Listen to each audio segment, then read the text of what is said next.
एक बिहार में मैं गया कथा सुनाने, तो मैं एक घर में घुसा, एक बहन, मैं सबके यहाँ जाता हूँ गांव में, जब कथा सुनाने जाता हूँ तो सबके घर, एक मैया के घर गया, तो मैया,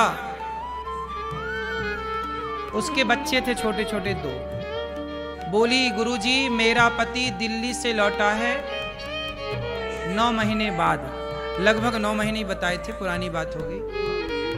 बोले 9 महीने बाद आया।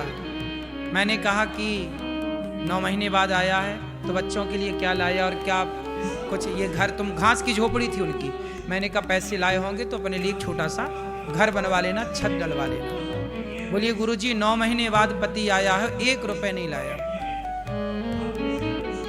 अब बताइए मैं कैसे बच्चों को खिलाऊं, कैसे बच्चों को कपड़े पहनाऊं, कैसे पढ़ाऊं, खाने को तो चाहिए।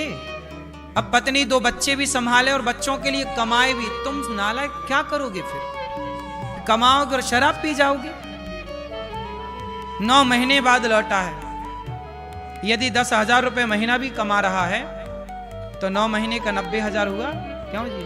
10 के हिसाब से 90,000 रुपए में भी 90,000 भी घर लाता, चलो थोड़ा बहुत खर्चा करता, 80,000 भी लाता, 70,000, तो 70,000 में 1 साल में दीवारें खड़ी कर लेता, अगले साल के 70,000 की कमाई में छत डाल लेता, छोटा घर हो जाता। लेकिन जब करोगे तो सब होएगा,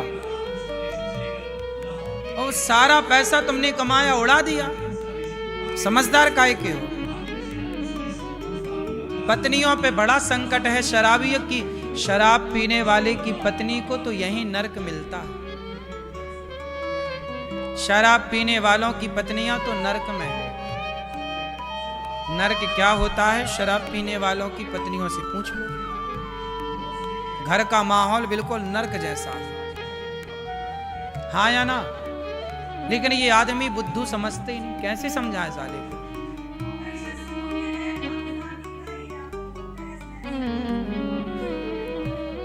अरे 2 पैसे कमाओ, अपने लिए बच्चों को पढ़ाओ लिखाओ, अपने लिए घर बनवाओ, अच्छी जिंदगी जी लो। शराब पी के क्या सुअरों की तरह तुम पड़े हो गंदी नालियों में? क्या समझदारी है? परिवार, शादी, एक तो शादी ना करो, फिर शराब पीने वालों का शादी ना करो, इसलिए कह दो छोरियों का ब्याह शराबियों से ना कर देना, बर्बाद हो जाएगी जिंदगी। 1 नंबर के नालायक होते हैं ये लोग, निकम्मे। ये पत्नी से और कहेंगे बाप से पैसे लाओ, शराब पिएगा मांग मांग। अपनी छोरी को कुंवारी रखो पर शराबियों को ना ब्याह हो।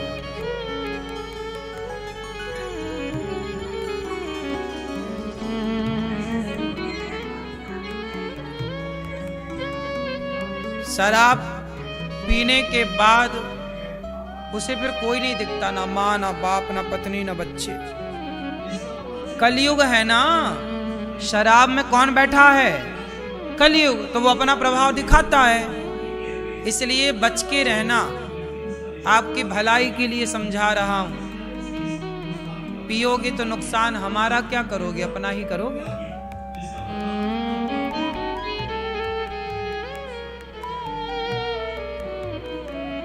कलयुग का पहला ठिकाना जुआ, शराब, फिर स्त्रियां, पर नारी, पैनी छुरी, 3 तरफ से खाए, धन हरे यौवन हरे, घोर नरक ले जाए। पराई नारी और पराए पुरुष से भी बच के रहना। किससे बच के रहना? पराई नारी, पराए पुरुष।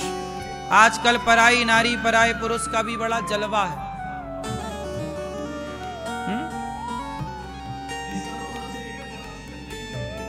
आजकल तो आदमी, पुरुष लोग, कुछ पुरुष, सारे नहीं, कुछ पुरुष पराई स्त्रियों के चक्कर में पड़े।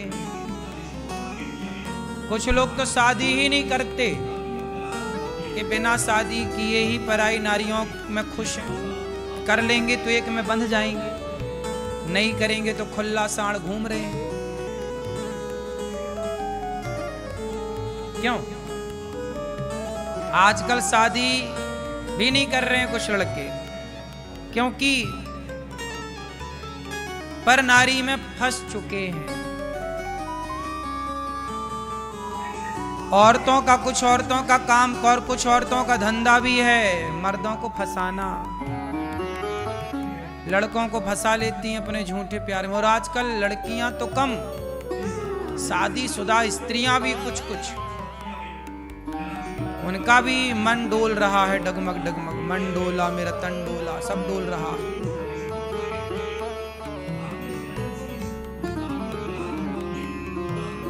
जिंदगी बर्बाद है।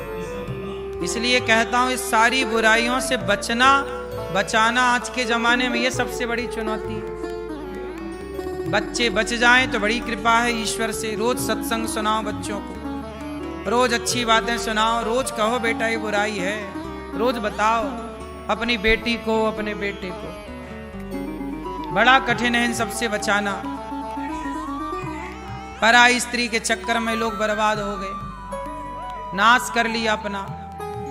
आप बच के रहना, अपनी पत्नी में खुश रहो, अपने पति में खुश रहो, वरना कलयुग खूब बुरी।